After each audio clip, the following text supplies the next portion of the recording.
اللہ کے نام سے جو بے انتہا مہربان اور رحم فرمانے والا ہے۔ قسم ہے رات کی جبکہ وہ چھا جائے اور دن کی جبکہ وہ روشن ہو، اور اس ذات کی جس نے نر اور مادہ کو پیدا کیا۔ در حقیقت تم لوگوں کی کوششیں مختلف قسم کی ہیں۔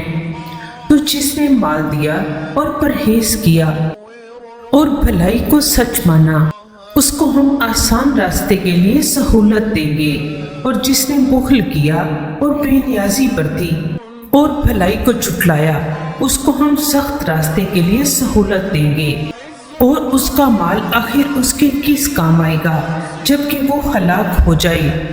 بے شک راستہ بتانا ہمارے ذمہ ہے، اور در حقیقت آخرت اور دنیا دونوں کے ہم ہی مالک ہیں۔ بس میں نے تم کو خبردار کر دیا ہے بھڑکتی ہوئی آگ سے، اس میں نہیں جھلسے گا مگر وہ انتہائی بدبخت جس نے جھٹلایا اور منہ پھیرا، اور اس سے دور رکھا جائے گا وہ نہایت پرہیزگار جو پاکیزہ ہونے کی خاطر اپنا مال دیتا ہے۔ اس پر کسی کا کوئی احسان نہیں ہے جس کا بدلہ اسے دینا ہو، وہ تو صرف اپنے رب برتر کی رضا جوئی کے لیے یہ کام کرتا ہے، اور ضرور وہ خوش ہوگا۔